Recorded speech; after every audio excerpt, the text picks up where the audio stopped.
Gracias a Dios que ya estamos aquí. Ok, pues bueno, vamos a continuar con el atributo de gracia. Esta es la clase 2. Entonces vamos a abrir nuestra Biblia en nuestra base bíblica, bueno, una de nuestras bases bíblicas, que es Juan, capítulo 1, versículo 16 y al 17. Como recordemos la clase pasada, algunos decían a veces van muy rápido, pero bueno, ya nos encargamos de poner todos los versículos para que, como les decía la clase pasada, ustedes vayan ahí medio ubicando el siguiente para que estemos listos, ¿ok? Vamos a ver qué dice Juan 1, 16 y 17. Y dice así, porque de su plenitud tomamos todos y gracia sobre gracia. Pues la ley por medio de Moisés fue dada, pero la gracia y la verdad vinieron por medio de Jesucristo. Aquí podemos ver, como decía incluso versículos antes, que cuando Cristo vino, dice, vimos su gloria como la de gloria del unigénito lleno de gracia y de verdad. Y más adelante, nuevamente aquí Juan nos sigue explicando de que la realidad es de que la culminación de la gracia de Dios y el acto más grande de gracia, como lo vimos la clase pasada, iba a tener una conclusión en Cristo, ¿ok? En esa obra en la cruz, a favor, primero que nada, para la gloria del Padre, pero que a nosotros nos salvó, ¿ok? Entonces aquí está la culminación. ¿Y en dónde se culminó? En Cristo, ¿ok? Y vamos a otro versículo base, que es Colosenses. Este es capítulo 2, versículo 8 al 10. Y dice así, mira que nadie os engañe por medio de filosofías y huecas sutilezas, según las tradiciones de los hombres, conforme a los rudimentos del mundo y no según Cristo. ¿Qué dice aquí? Aquí yo quiero enlazar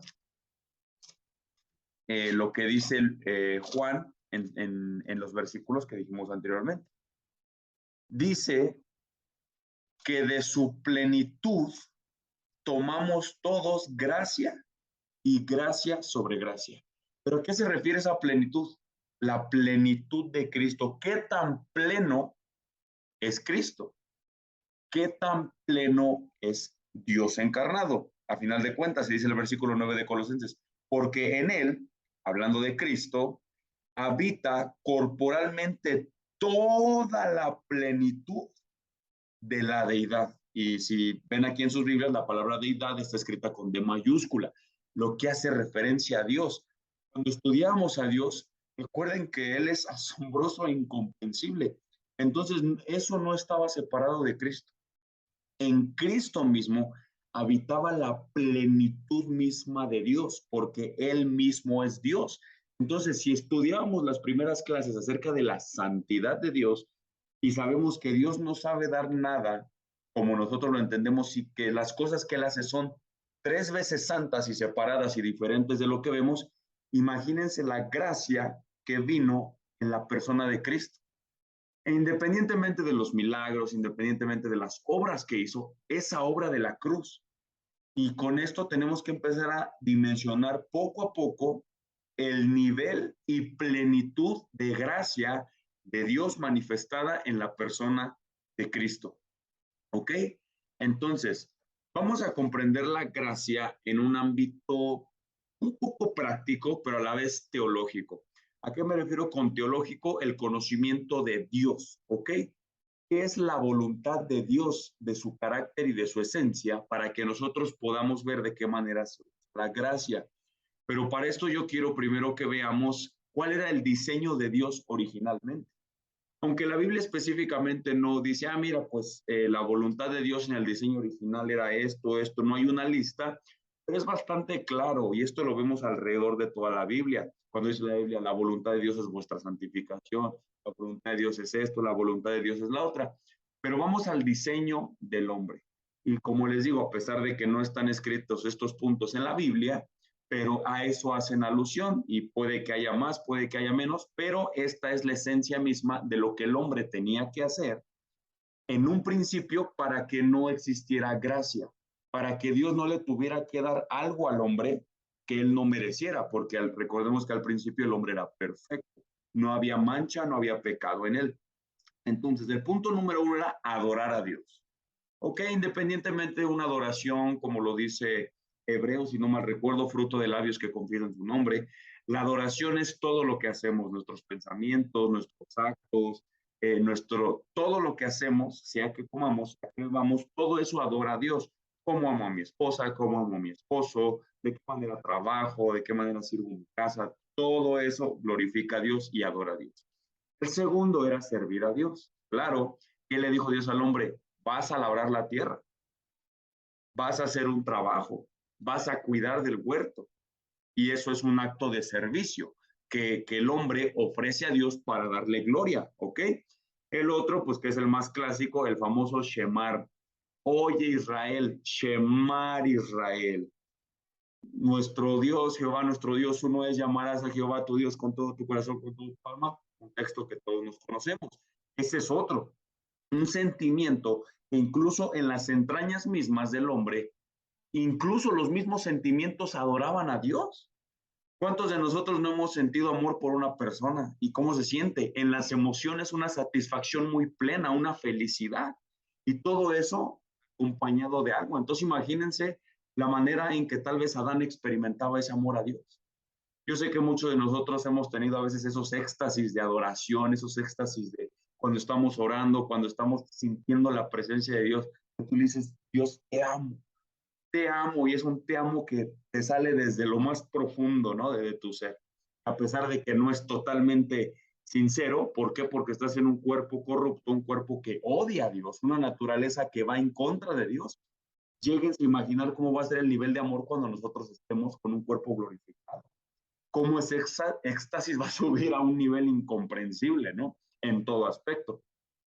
Y básicamente, pues el último punto, que va muy de la mano del segundo, era hacer la voluntad de Dios. ¿Ok?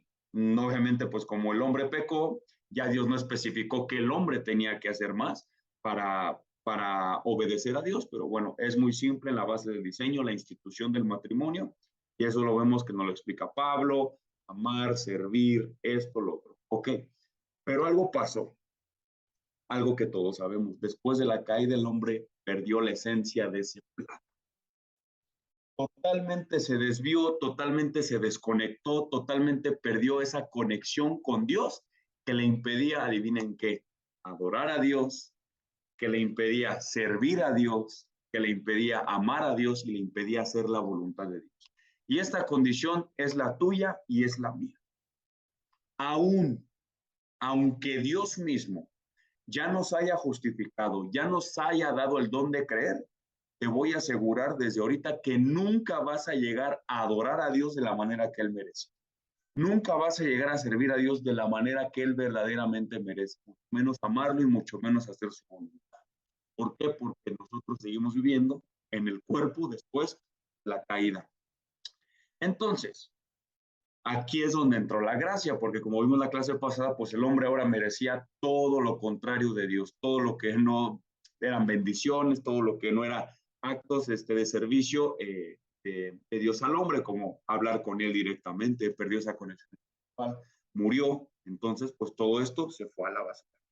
Y entonces, si vemos que la palabra correcta para describir al hombre en el diseño perfecto para Dios, el hombre le era totalmente útil a Dios, porque él era perfecto y hacía perfectamente lo que Dios le pedía.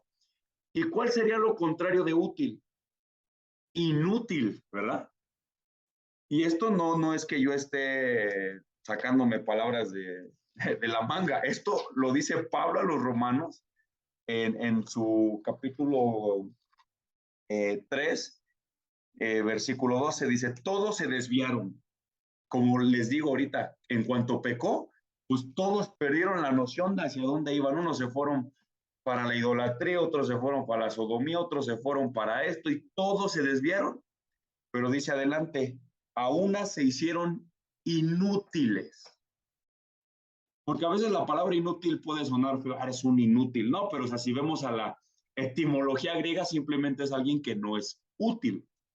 O sea, ya si la describes, bueno, no suena tan feo. Es como si yo le dijera a mi hermano, no sonaría bueno que yo le dijera, eres un inútil para lavar el carro.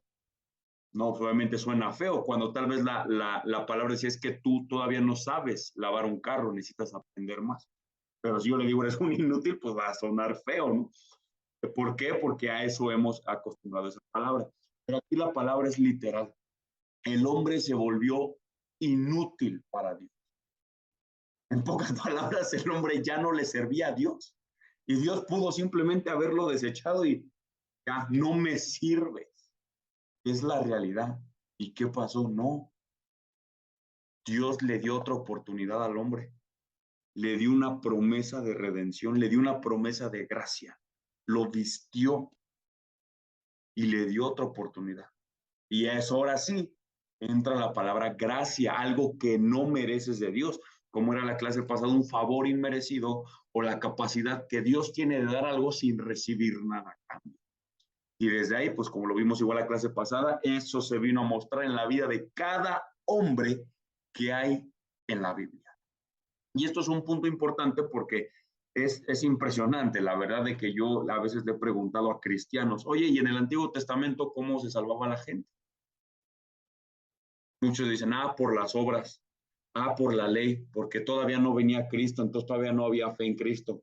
Eso es un error. Y digo, quiero creer que pues, todos aquí saben la respuesta de cómo se salvaban en el Antiguo Testamento. Yo sé que nosotros leemos mucho la Biblia, de que ya voy a mandar a hacer diplomados de teología, porque aquí hay personas que viven en las escrituras, ¿ok? Entonces, vamos simplemente a recapitularlo. Cada persona que existe desde Génesis hasta Apocalipsis, desde Adán hasta ahorita, se ha salvado por una sola cosa, por fe. Única y exclusivamente es la manera de que el hombre sea sano. ¿Por qué? Porque Pablo dice, porque por las obras de la ley ninguno se justifica para con. Se lo repite a los Gálatas, por las obras de la ley nadie será justificado. Bueno, pero entonces, ¿por qué Abraham, si Abraham no conoció a Cristo, entonces ¿en qué creyó? Es que Dios le hizo una promesa a Abraham y le dijo, en ti serán benditas todas las naciones. En ti va a salir una simiente, de tu simiente saldrá un salvador. O sea, de tu misma simiente saldrá el que también te va a salvar a ti. ¿Y qué pasó? Dice la Biblia, creyó Abraham a Dios. Creyó, fe, fe, fe. Creyó Abraham y le fue contado por justicia.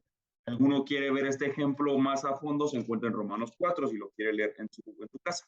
Pero entonces, eso nada más quería aclararlo como tip. Entonces, ¿qué pasó?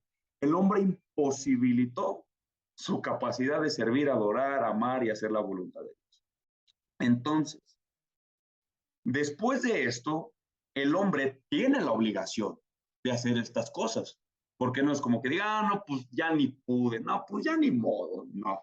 Pero por eso Dios envió el plan, envió fe. ¿Para qué? Para que tú pudieras regresar al diseño. ¿Y qué pasó? Dios en su gracia le da a Moisés una ley con su voluntad para que el hombre supiera que mediante el Pentateuco, los 5 primeros libros de la Biblia, supieran cuál es la voluntad de Dios. Y por eso Dios decía, sirve, cumple los mandamientos, estatutos, decretos, porque esa es mi voluntad. Tú perdiste esa noción, tú perdiste ese diseño, por eso te entrego la ley, para que tú regreses a ese diseño. ¿Y qué pasó? El hombre seguía siendo incapaz. Y esto solamente nos muestra una cosa, la doblecencia de maldad del hombre, que aún sabiendo qué es lo bueno, que aún sabiendo cuál es el camino, lo ignora. Y no me digas que no, porque a veces tú y yo nos pasa lo mismo. Sabemos que la respuesta es Dios y a veces tenemos un problema y actuamos como ateos, como si Dios no existiera. Vas con la amiga, vas con la vecina, dices, oye, pero Él tiene la respuesta. ¿Y por qué a veces lo hacemos? O sea, ¿ven cómo no somos muy diferentes a Israel?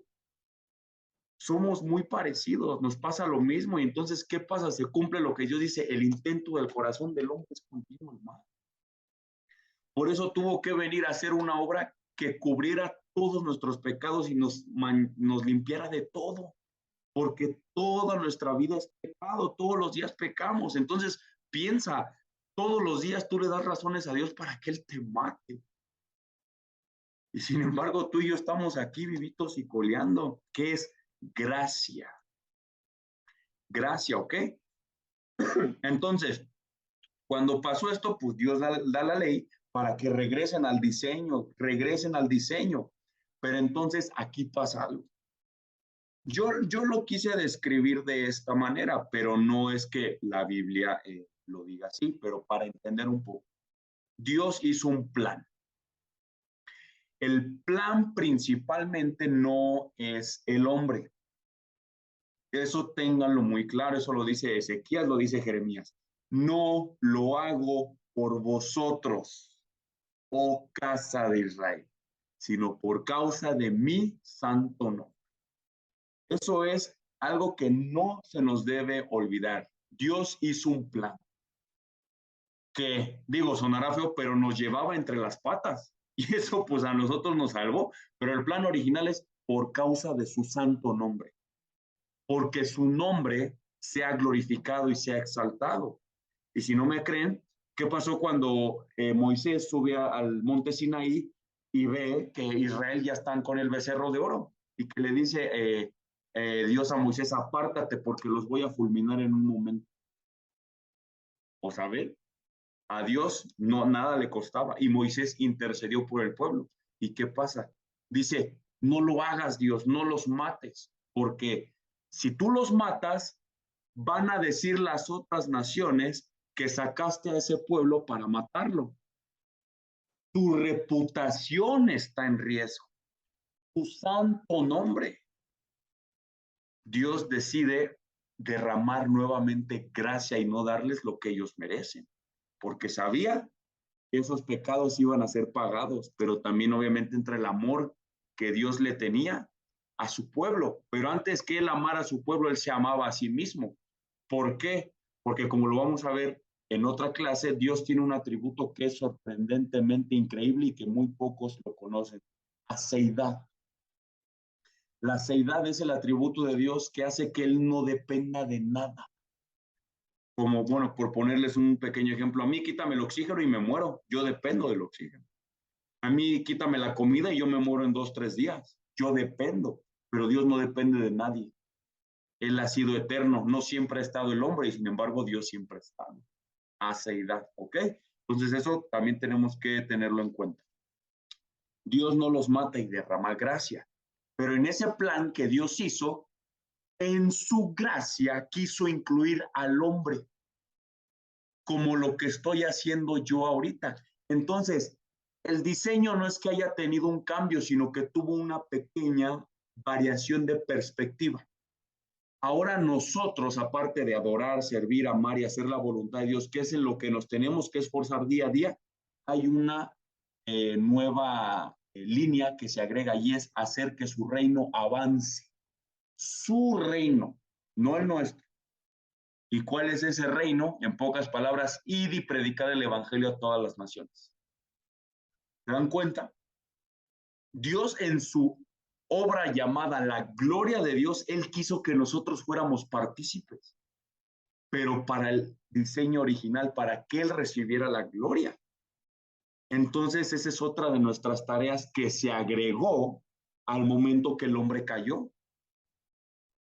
Hacer que su reino avance. Y estas son las cosas que básicamente definen la vida del cristiano. Adorar a Dios, servir a Dios, amar a Dios, hacer la voluntad de Dios. ¿Y qué es, y cómo se resume la voluntad de Dios? Vuestra santificación. Que cada día te parezcas más a Cristo. Y otra, que su reino avance, su reino se establezca. ¿Qué dice Cristo en el famoso Padre Nuestro? Venga tu reino, que tu reino se establezca, que lo que tú decretaste desde un principio, que tú harías una obra impresionante para salvar a multitud de hombres. Si tú le dijiste un hombre, ¿ves las estrellas? ¿Puedes contarlas? No, así será tu descendencia. Y una de esas estrellas éramos tú y yo si verdaderamente hemos creído. Otra referencia, como la arena del mar. Pero ¿sabes qué? Todo eso va a ser para mi gloria. Pero en mi gracia te voy a permitir que a pesar de que eres un pecador, alguien imperfecto, tú vas a ayudarme para hacerlo. ¿Te das cuenta? Y es la manera en que Dios usa al hombre. Pero Dios le da la fe para que ahora sí actúe, para volverlo útil, porque antes era inútil para hacer la voluntad de Dios. Entonces lo vuelve útil. Y es donde el creyente verdadero empieza a decir, por la gracia de Dios, hago esto. Por la gracia de Dios, hago lo otro. Por la gracia de Dios, voy a poner un ejemplo, por la gracia de Dios estoy dando esta clase.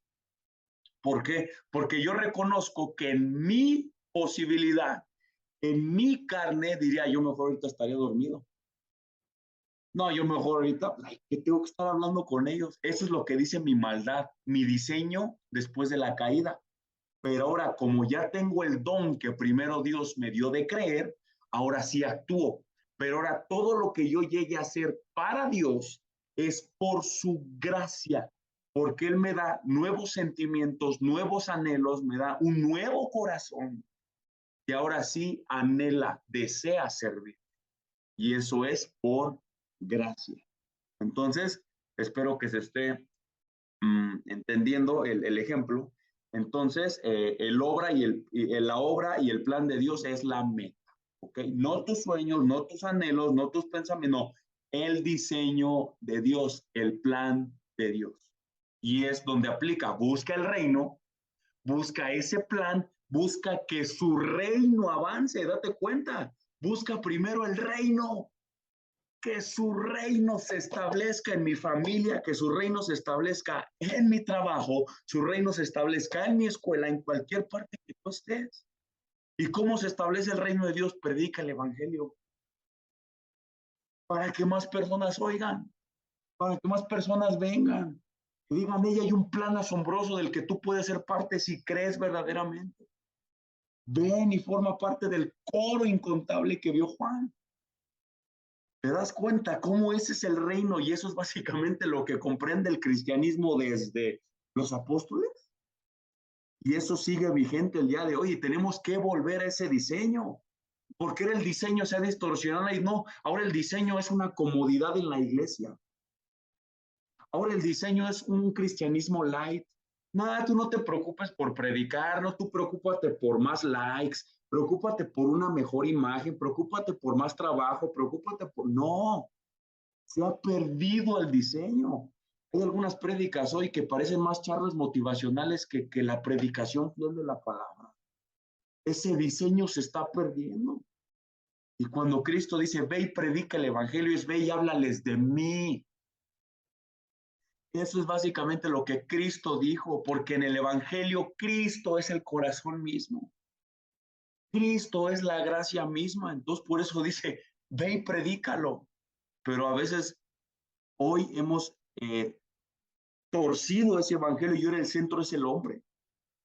¿Cómo te sientes? ¿Cómo vas? ¿Cómo esto? ¿Cómo lo otro? No, estás empezando al revés. Tú nunca tienes que empezar con una persona a compartir el evangelio. Oye, ¿te has sentido triste? ¿No quieres sentirte feliz? ¿Qué es eso? Eso no es el evangelio. Aunque tú estés en la cárcel pudriéndote, tú tienes que escuchar el evangelio. No tienes que escuchar una charla de cómo mejorar tu vida. Porque recordemos que el centro es la gloria de Dios, no la gloria del hombre. Y si entendemos eso, buscamos el reino, ahora sí, lo demás vendrá por añadidura. Pero a veces parece que se nos olvida o no carburamos, no sé, porque me incluyo. A veces me doy asco porque pienso tanto en mí, ¿sabes? ¿Y qué va a hacer de mí? Dices, no, vuelves al diseño, Señor, perdóname, se trata de ti. ¿Cómo puedo glorificarte más? ¿Cómo puedo servirte más? ¿Cómo puedo parecerme más a ti? No cómo puedo ser más exitoso, no, tú eres el centro de mi vida. Y hay que ponernos a regresar a ese diseño, esforzarnos y decirle, Dios, si me he desviado, enséñame, regrésame al diseño, ayúdame, ten misericordia, derrama gracia para que yo pueda hacerlo por tu gracia, porque yo soy incapaz de hacerlo.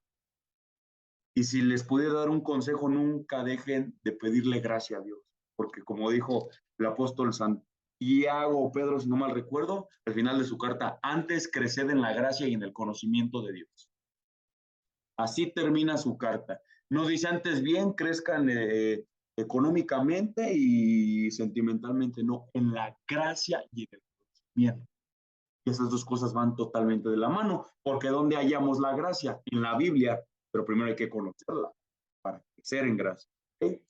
Entonces, yo voy a terminar mi parte con un ejemplo de una persona que, y esto es algo curioso, porque a veces hablamos de los fariseos y decimos, ay, eres un fariseo, ay, eres un fariseo. Pero no te das cuenta que una de esas personas, un fariseo, es alguien que amamos mucho y que es alguien que verdaderamente Dios usó para beneficio nuestro. Y estamos hablando del apóstol Pablo. Él era un fariseo de fariseos, hebreo de hebreos, tan celoso de la ley que mataba a los cristianos, imagínate.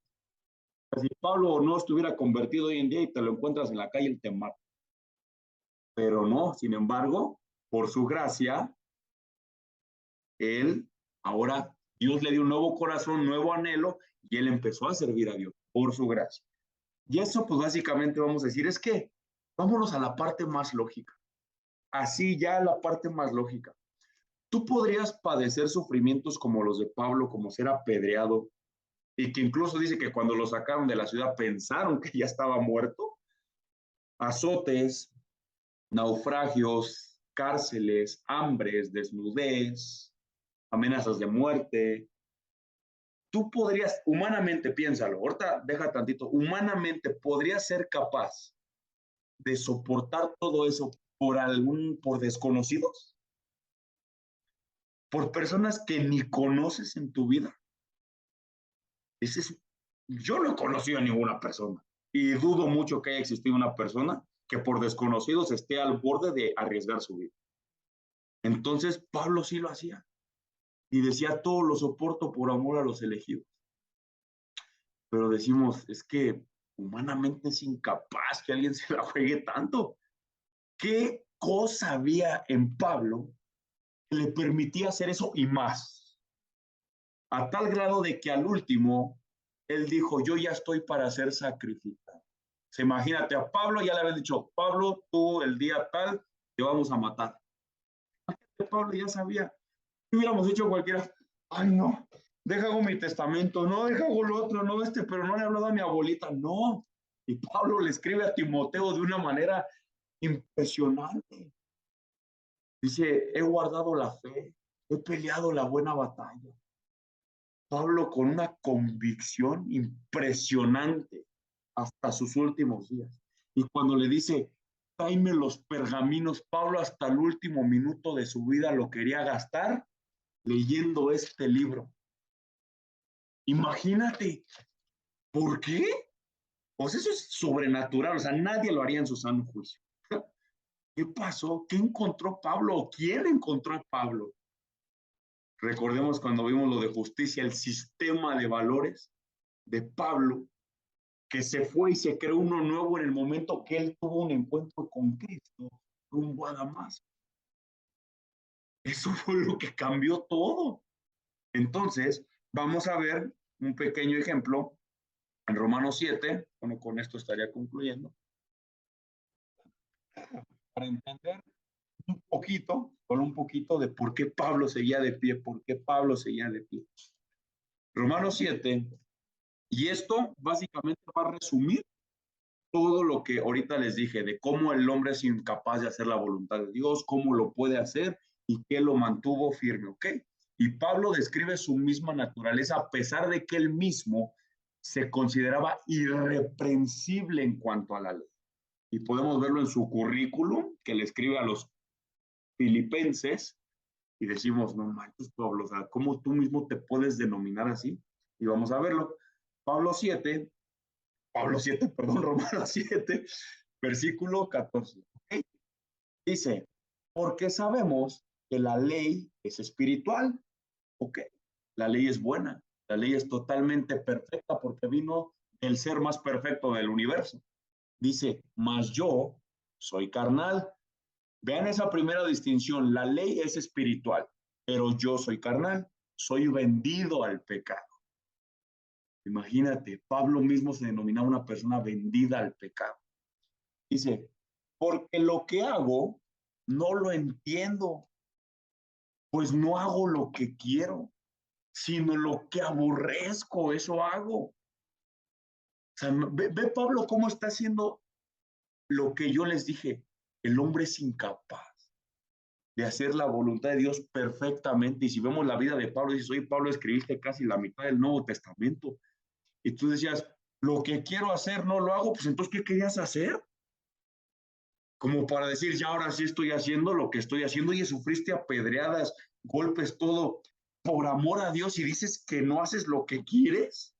O sea, ¿crees que te falta más como para decir estoy sirviendo a Dios? Dense cuenta, dense cuenta cómo Pablo mismo decía, no, no puedo. Y ve, y si lo que no quiero, eso hago, apruebo que la ley es buena. O sea, verdaderamente Pablo estaba reconociendo que él era incapaz de salvarse por sus obras. Dice, la ley es buena porque, como se lo dijo a los Gálatas, es mi ayo para llevarme a Cristo, porque yo soy incapaz de cumplirla, a pesar de que yo era irreprensible en cuanto a la ley. Sí, humanamente, pero ante Dios eras totalmente negro como el carbón, ¿ok? Dice, de manera que ya no soy yo quien hace aquello, sino el pecado que mora en mí. Y yo sé que en mí esto es, en mi carne no mora el bien. Desde el diseño original, en el intento del corazón del hombre es continuo el mal. Dice, porque el querer el bien está en mí. Dice, pero no el hacerlo, porque no hago el bien que quiero, sino el mal que no quiero, eso hago. Y si hago lo que no quiero, dice, ya no lo hago yo, sino el pecado que mora en mí. Y vean cómo va terminando, ¿eh?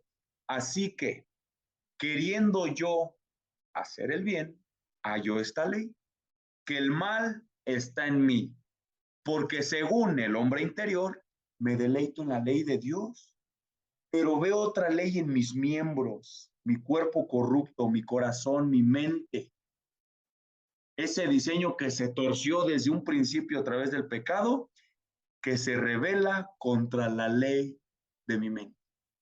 A veces decimos, Dios, yo quisiera servirte mejor, sí, pero no puedes sin su gracia. No puedes hacerlo solo. Por eso dice Dios, separado de mí, ¿qué? Nada puedes hacer. Porque necesitas de mi gracia para poder servirme. ¿Ok? Y dice, leo nuevamente el 23, pero veo otra ley en mis miembros que se revela contra la ley de mi mente y que me lleva cautivo a la ley del pecado que está en mis miembros. Y en el versículo 24, miserable de mí, ¿quién me librará de este cuerpo de muerte? Y el versículo 25 es glorioso. Vean cómo Pablo resume todo esto. Recordemos que la obra de Cristo era gracia, gracia sobre gracia. Y dice, gracias doy a Dios. ¿Por qué? Por su gran ministerio de Pablo. Dice, gracias doy a Dios porque yo soy un fariseo irreprensible, hebreo de hebreos, circuncidado. ¿Dice eso? No. Gracias doy a Dios por Jesucristo, Señor nuestro. Imagínate, todo el deleite de Pablo, toda la confianza, todo su ser estaba depositado en alguien, en Cristo, para poder hacer lo que él hizo. Pero no solamente para poder hacer el bien, sino también para borrar su maldad. Y ahí resumes toda la vida del cristiano. Te ayuda, pero también borra. ¿Ok? Entonces, por mi parte, esa sería mi parte literal y le voy a dar continuidad a nuestra hermana Cassandra. Gracias, amor. Ay, no. Uno hasta se siente mal cuando ve todo lo que pasó el apóstol Pablo y a veces nosotros nos estamos literal muriendo por cosas tan mínimas. De verdad que admiro la fortaleza y gracia que derramó el Señor en la vida del apóstol Pablo. Pero bueno, a ver, entendiendo y analizando todo lo que comentaba Mauri, ¿cuál es el objetivo principal de todo cristiano? A través de la gracia que nos ha dado el Señor. Y es importante destacar que es a través de la gracia, porque sin la gracia simplemente no tendríamos nada. La gracia es lo que nos permite seguir aquí, la gracia es la que nos da una oportunidad cada mañana, cada día. Dice, sus misericordias son nuevas cada mañana y eso es algo increíble, eso es un regalo que nadie merece, porque todos fallamos día con día. Entonces, ¿cuál es el objetivo principal del cristiano? Bien lo dijo Amaury, que su reino avance, ser más como Cristo. Entendamos que para nosotros no hay otro objetivo. Saben, yo cuando estaba en mi vida mundana, mis objetivos principales todos se basaban en mí, todos se basaban en yo quiero, yo necesito. Pero cuando Dios te salva, cuando Dios te muestra su gracia, cuando entiendes quién es Cristo, cuando Cristo quita esa venda que tenías en los ojos, entiendes que tus objetivos eran basura, porque Él es el único que merece todo de ti y que será imposible dárselo, como bien lo decía, porque es imposible actuar correctamente. Vamos a Primera de Corintios, capítulo 15. Primera de Corintios 15, 9 y 10, por favor.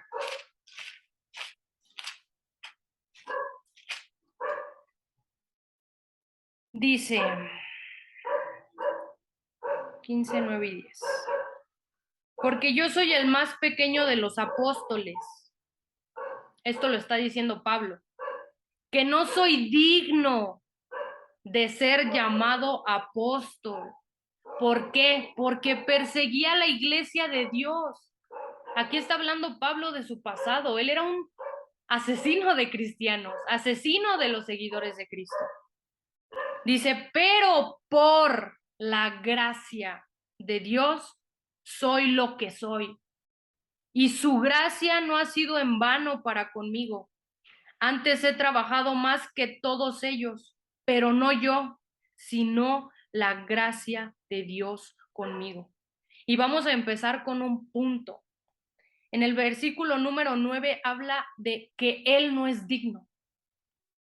Cuando tú entiendes la gracia, cuando el Señor abre tus ojos al entender esa gracia tan inmensa que ha dado contigo, para nada te sientes digno. Dices, ¿cómo yo puedo recibir ese regalo tan grande de parte de Dios cuando yo merecía todo lo contrario? Porque aquí Pablo habla de su pasado. Él decía, yo perseguía a la iglesia, yo maté, yo hice, yo deshice en contra de Dios. Y lo peor, en contra del reino de Dios. Aquí está hablando de nosotros. Pongámonos a pensar en nosotros antes de conocer de Dios. ¿Cuál era nuestra vida? Diario le escupíamos en la cara a Dios. Diario éramos enemigos de Dios. Simplemente la gracia de Dios es la que nos quitó de ese lugar en el que estábamos como enemigos para que el Señor pudiera vernos de otra manera. Y amo la manera en que Pablo habla de él, porque seamos sinceros, todo lo que hizo Pablo por Cristo, cualquier hombre pudo haberse jactado, haber dicho yo hice, yo esto, yo escribí, yo. Pero ¿qué decía Pablo? Por la gracia de Dios soy lo que soy. Él atribuía todo a Cristo porque entendía que él no hacía nada bueno.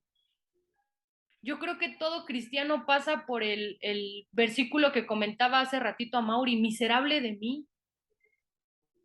Yo no sé si ustedes, y lo he hablado muchas veces con Amaury, pero hay veces que uno se odia a sí mismo, porque dices, ¿cómo puedo seguir pecando contra el Dios que me salvó?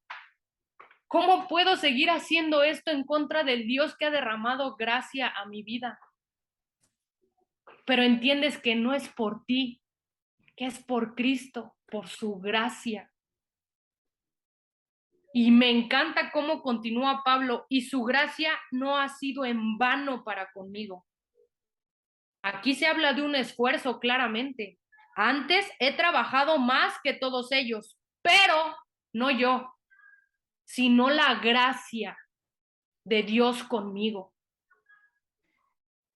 Cristo pagó todo en esa cruz, tus pecados pasados, presentes y futuros. Eso es algo increíble. Y no sé si a ustedes les ha pasado, pero a veces uno peca diariamente contra el Señor y dice, Señor, sientes una carga horrible, te sientes mal cuando el Señor verdaderamente te ha salvado, te ha dado ese nuevo nacimiento, te sientes mal, el pecado te duele. Pero regresas a ver a la cruz y dices, Señor, tú sabías que yo iba a pecar en contra de ti. Y aún así decidiste regalarme esa gracia, que va a ser hasta el final de mis días. Vean ese nivel de gracia. Dios no se quedó en un ámbito de ya te salvé. Pues ahora desde que te salvo a tu vida pasada ya me olvidé de tus pecados, pero ¿qué crees? Ahora cuida tu salvación hasta que te mueras, porque esos ya no están perdonados. No. Dios llegó más allá. Habla de toda tu vida y de todos tus pecados. ¡Cuán gracia más grande! Es increíble ver lo que Dios hace. Y entendemos que Pablo era perseguidor de la iglesia. ¿Y qué creen? A pesar de eso, vean lo que Dios hizo, lo hizo apóstol.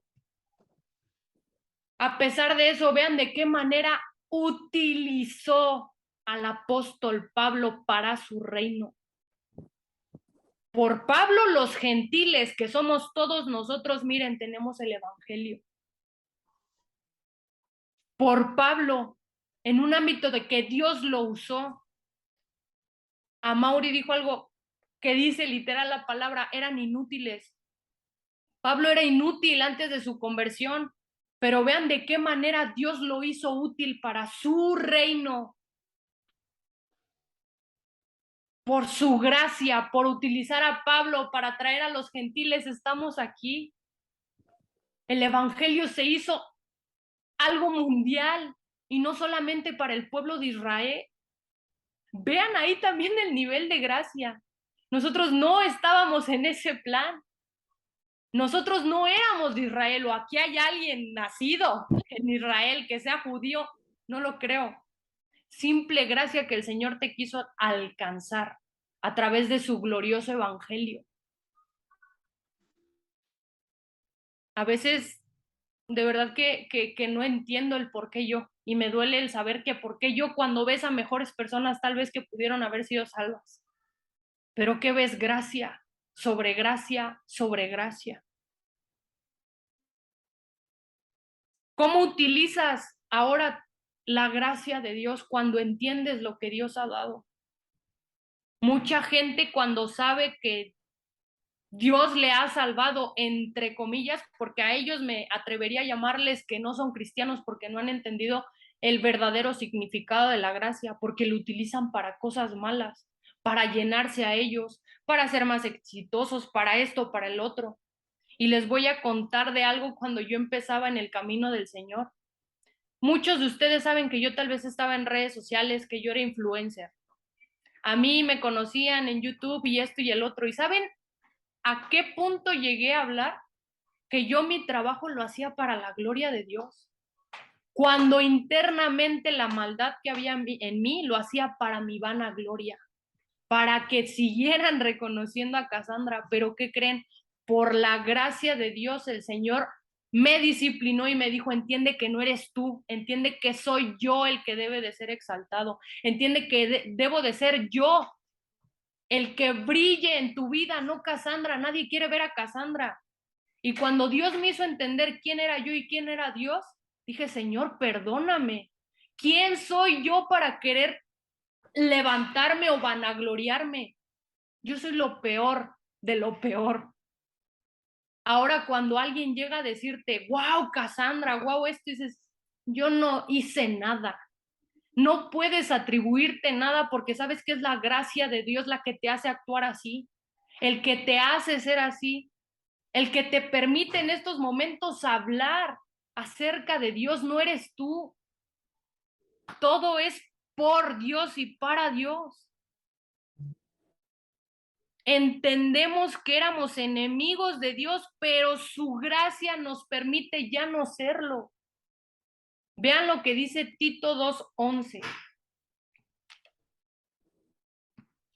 Tito 2:11. Porque la gracia de Dios se ha manifestado para salvación a todos los hombres. Seguimos al 12. Enseñándonos que, renunciando a la impiedad y a los deseos mundanos, vivamos este siglo sobria, justa y piadosamente, aguardando la esperanza bienaventurada y la manifestación gloriosa de ¿quién? De nosotros, hablando de Dios, de que te den un reconocimiento, de que tú en tu iglesia, wow, Cassandra, wow, Amaury, Dani, Monse, Mari, no. De la manifestación gloriosa de nuestro gran Dios y Salvador, Jesucristo. Cuando entendamos que todo se trata de exaltar a Cristo, entenderemos la gracia, porque sabemos que nosotros no merecemos nada. Ni siquiera un elogio, ni siquiera decir, wow, nada, porque entiendes que todo lo haces por Cristo y gracias a Cristo. No puedes atribuirte nada. ¿Cómo actuamos contra los que nos hacen mal? Esa es otra pregunta. Nosotros entendemos que no merecemos nada. Y Dios nos dio todo. Nos dio a su Hijo amado. Cuando alguien llega a dañarnos, ¿de qué manera nosotros actuamos? ¿Damos gracia? ¿Esa misma gracia que el Señor nos ha dado? Muy fácil es hacer el ojo por ojo y diente por diente. Me hiciste, te la regreso. Pero cuando Dios te muestra lo que Él hizo por ti, tú no puedes actuar de esa manera. Y tú dices, hermano, te perdono, te amo, y tú muestras gracias hacia Él, sabiendo que Él no lo merece. ¿Por qué? Porque tú tampoco mereces estar aquí. ¿Quién eres tú? ¿Quién eres tú para decir y hacer juicio sobre otros y querer hacer justicia con otros? Cuando Dios no hizo justicia contigo, lo hizo en Cristo, lo hizo en su Hijo. De verdad que la manera en que más podemos saber en qué posición estamos es nuestra manera de actuar diariamente. ¿Cómo actúas con otros? ¿Cómo está tu paciencia? ¿Cómo está tu amor? Y no el amor que marca el mundo, que si me das yo te doy, no un amor incondicional, a pesar de que tú no me ames, a pesar de que tú me odies, yo te amo. ¿Por qué? Porque mi objetivo principal es ser más como Cristo. Y no es que yo y que esto y que el otro y que véanme, yo soy, yo hago, yo. No, Cristo hace en mí. Dios hace en mí, a través de mí, todo lo atribuyes a Él, no a ti. ¿Cómo actúas cuando haces algo bueno? ¿Te jactas? ¿Te jactas? ¿De verdad te jactas? ¿O sabes que solo es por la gracia de Dios? Porque vamos a ver qué hay en el corazón del hombre. Entendemos que nosotros llegamos a hacer cosas buenas, pero saben que hasta eso es gracia, porque en el humano no hay cosa buena, hay pura maldad. Vean lo que dice Marcos capítulo 7, del versículo 21 al 23. Esto que dice la palabra de Dios acerca de mí, ¿saben qué? Es verdad. Y eso es lo que deberíamos de empezar a decir y a confirmar y a confesar, Señor, lo que dices acerca de mí es verdad. A veces hasta nos cuesta aceptar que somos malos. Marcos 7, 21, 23. Vean lo que hay dentro del corazón del hombre. Porque de dentro del corazón de los hombres, uno, salen los malos pensamientos. Y quien me diga aquí que no tiene malos pensamientos es un mentiroso y ya pecó. Para empezar, los adulterios. Ay, es que yo nunca le he sido infiel a mi esposa. ¿Qué crees? Es por la gracia de Dios. No eres tú. Las fornicaciones. No he tenido relaciones con mi pareja porque soy muy fuerte. No, es la gracia de Dios. Los homicidios, los hurtos, las avaricias, las maldades, el engaño, la lascivia, la envidia, la maledicencia, la soberbia, la insensatez. Todas estas maldades de dentro salen y contaminan al hombre. ¿Quieres jactarte de algo, hombre o mujer? Jáctate de esto, jáctate de tu maldad. ¿Y quieres jactar a alguien de las cosas buenas que haces? Jáctalas para Dios, porque Dios es quien lo hace en ti. Porque tú no puedes hacer esto. ¿Y saben cuál es el ejemplo perfecto de eso? Sus vidas pasadas y desde que conocen a Cristo. Yo antes no saben cómo peleaba con mi mamá. Diario peleaba yo con mi mamá. El Señor me rescata y ¿qué creen? Completamente, ¿creen que fui yo? No, fue Cristo en mí. Fue Cristo en mí, no fue Cassandra, que ay, qué buena. No, es Cristo en mí. Porque yo seguiría siendo la Cassandra de antes, ¿eh? Sin Cristo no hubiera cambiado nada. Pero es la obra de Dios en mí y entiendo que todo es por Él, para Él y de Él. No puedo jactarme de nada. Con esto quiero decirles que llevar una vida perfecta y sin pecado es imposible. Claro que es imposible. ¿Por qué? Porque nuestra maldad, nuestro viejo hombre, nuestras viejas mañas, artimañas están ahí. Por muchos años vivimos en esa maldad y ¿qué creen? Ese cuerpo sigue ahí, nuestra maldad sigue ahí. Pero ¿cuál es el gran cambio? Que ahora hay una lucha. El Espíritu Santo está ahí, en el cual ya sabes que está una lucha dentro de ti, buscando por parte de Dios, haciendo las cosas para la gloria de Dios. Pero por otra parte, ¿qué crees? Está tu viejo hombre que está también peleando. ¿Por qué? Porque sigue buscando la maldad, le siguen gustando esas cosas. Pero por la gracia de Dios puedes vencer. Porque Él te ha libertado del pecado. Empieza a creer eso. Empecemos a creer que Dios nos liberó del pecado. Es imposible. Dani dice, si decimos que no tenemos pecado, le hacemos a Él mentiroso y su palabra está en nosotros, y su palabra no está en nosotros. Amén, así lo dice su palabra tal cual. Es imposible decir que en nosotros no hay pecado. Y esto, hermanos, a veces nos lleva para abajo, ¿saben? Y se los digo porque yo he pasado por esa depresión espiritual, que avanzo y veo que peco y sigo pecando. Y duele, de verdad que duele porque sabes que a pesar de que Dios te ha salvado, que te ha dado una gracia, tú sigues pecando y sigues cayendo. Y duele, ya no es como antes que pecabas y andabas por la vida como si nada, no, ahora te duele el pecado. Pero hermanos, ahí es de donde uno se agarra de la gracia y se aferra a ella.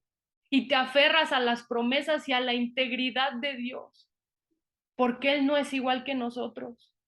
Él es único y Él lo que promete lo cumple.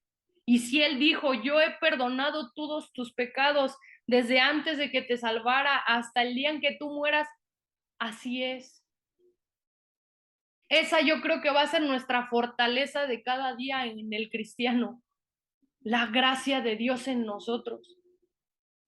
Porque como les digo, la depresión espiritual es horrible y todos vamos a caer por ahí, pero miren, agradézcanla, porque eso te hace ver que eres convertido, que eres nacido de nuevo. ¿Por qué? Porque te importa lo que estás haciendo, que estás pecando contra Él y que deseas y anhelas de todo corazón ser más como Cristo. amar más como Cristo, perdonar como Cristo, dar gracia a otros como Cristo te la ha dado a ti. Vean lo que dice 2 Corintios 12:9.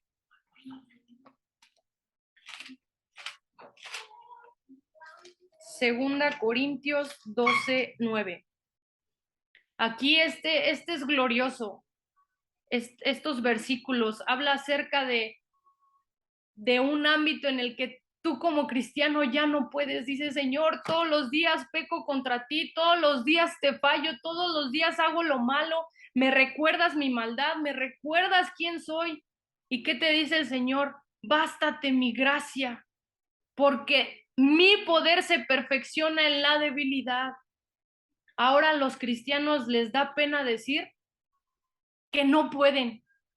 No les gusta decir que están débiles. Y vean lo que dice Dios. Mi poder se perfecciona en la debilidad. Y vean lo que dice Pablo. Por tanto, de buena gana me gloriaré más bien en mis debilidades, para que repose sobre mí el poder de Cristo. ¿Esto a qué se refiere? Señor, yo no puedo. Señor, yo vivo en este cuerpo de maldad que no me permite hacer lo que yo deseo. Padre, ayúdame. Ayúdame porque yo no puedo hacer lo que quiero, pero tu gracia me puede ayudar a hacerlo. Socórreme, abrázame, ayúdame a andar por tus caminos, ayúdame a hacer tu voluntad, a amarte, a adorarte como tú mereces, porque yo no puedo. ¿Ven cómo todo se trata de Él?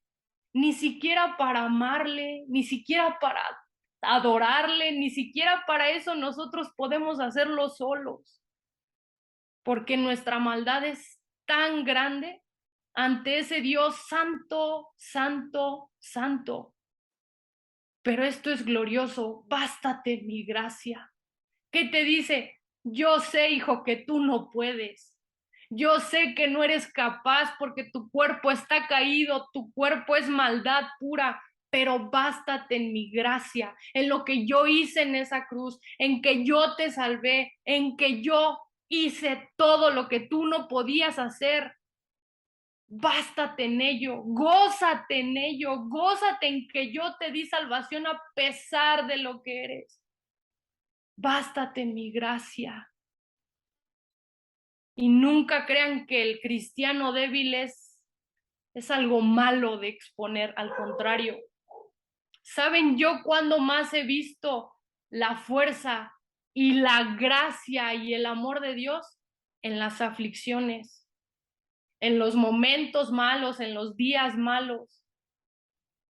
Cuando uno está batido, llega al socorro el Señor y muestra su gracia y su amor por ti.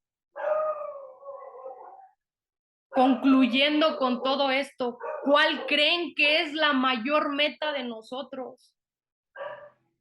¿Ser un buen esposo? ¿Ser una buena esposa? ¿Una buena madre? ¿Ser un gran predicador? ¿Ser un gran músico? ¿Escribir un libro acerca de Dios? ¿Cuál es la gran meta? ¿Evangelizar por todo el mundo?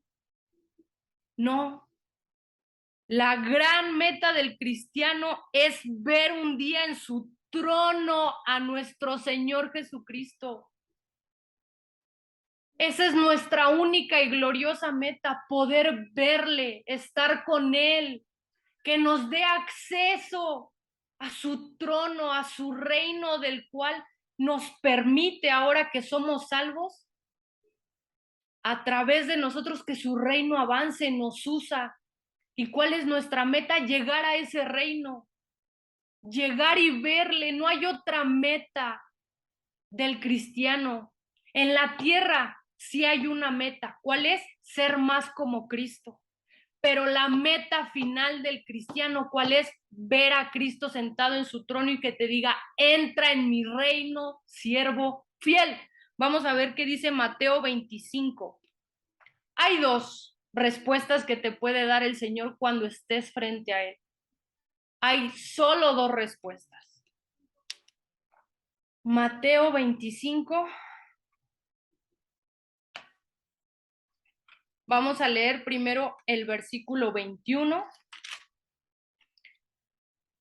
que dice, y su señor le dijo, bien, buen siervo y fiel, sobre poco has sido fiel, sobre mucho te pondré, entra en el gozo de tu Señor.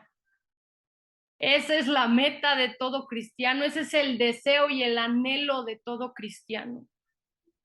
Pero ¿saben qué? Va a haber otra respuesta. ¿Qué dice el versículo 30? Y al siervo inútil. ¿Quiénes dijimos que eran los inútiles? Los que no le servían a Dios.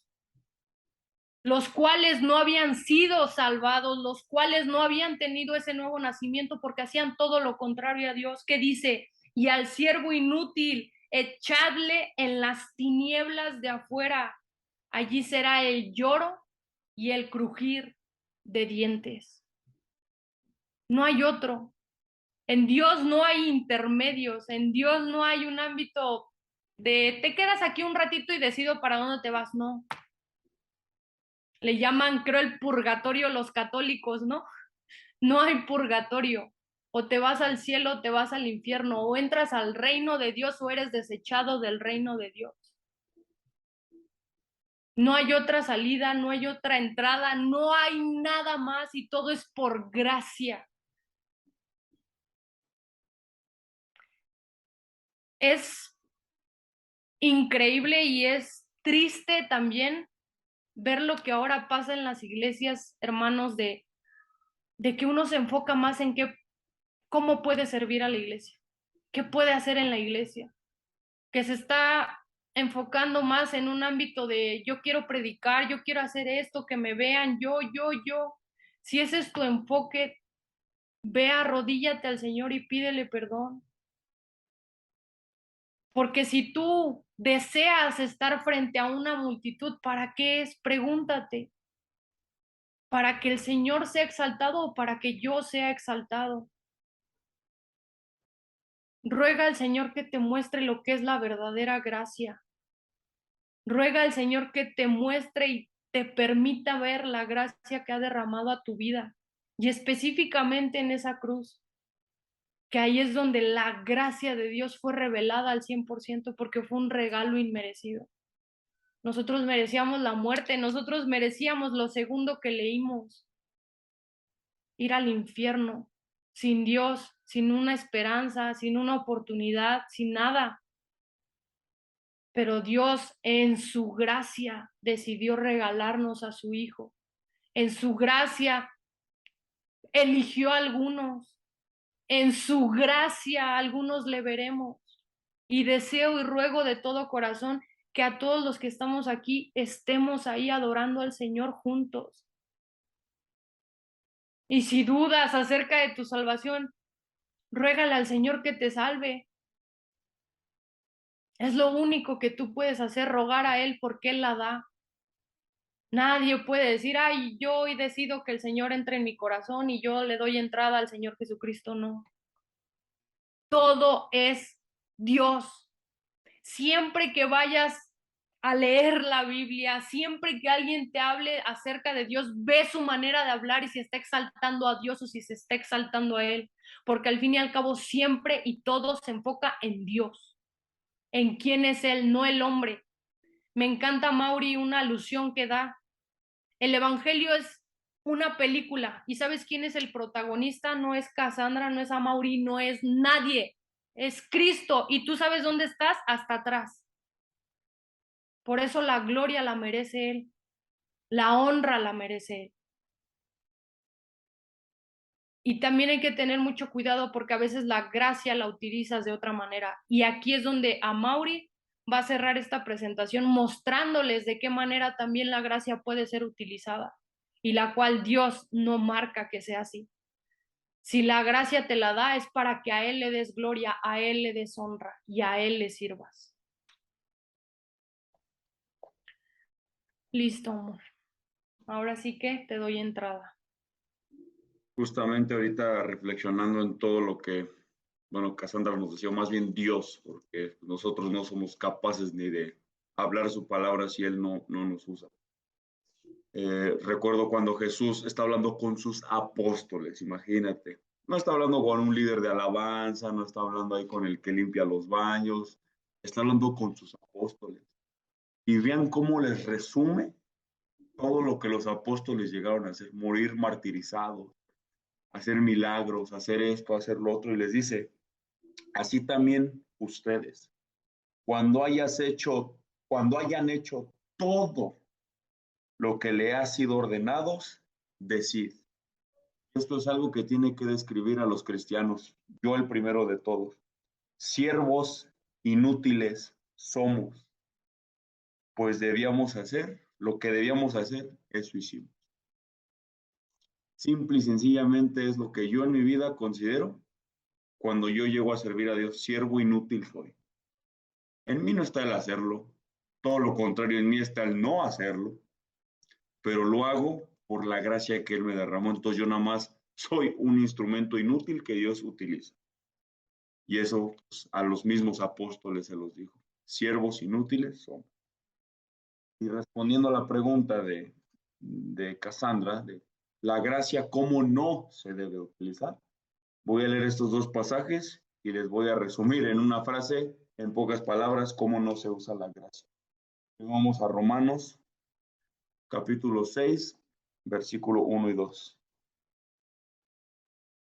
Miento, aquí me encontré uno antes, en el versículo 20 del capítulo 5, perdón. Versículo 20, capítulo 5, dice, pero la ley se introdujo para que el pecado abunde, mas cuando el pecado abundó, sobreabundó la gracia. Es verdad, el mundo es un caos desde que el hombre cayó, pero a pesar de todo ese caos, vean la obra que sobreabundó en medio de todo eso. Y dice ahora sí en el capítulo 6, versículo 1, ¿qué pues diremos? ¿Perseveraremos en el pecado para que la gracia abunde? En ninguna manera, porque los que hemos muerto al pecado, ¿cómo aún viviremos en él? Y la última está en Judas, versículo 17. No, perdón, sí es Judas, pero es el versículo 4. Dice así, porque algunos hombres han entrado encubiertamente, los que desde antes habían sido destinados para esta condenación. Hombres impíos que convierten en libertinaje la gracia de nuestro Dios y niegan a Dios, el único soberano, y a nuestro Señor Jesucristo. ¿Se cuenta cómo niegan la obra de Dios, el plan de Dios y todo lo que Dios es? Entonces, podíamos resumir esta conclusión en una frase. La gracia es para perdón de los pecados y no es un permiso para pecar. Si alguno quiere anotarlo, la gracia es para perdón de los pecados, no un permiso para pecar. ¿Ok? Y seriamente tenemos que considerar esta frase porque aún como cristianos a veces hacemos las cosas deliberadamente, sabiendo que son malas, sabiendo que no es correcto y sin embargo las hacemos. Que Dios tenga misericordia de nosotros porque vaya que Dios ha demostrado gracia en la vida de cada uno de nosotros. Y con esto estaríamos concluyendo la clase de esta semana.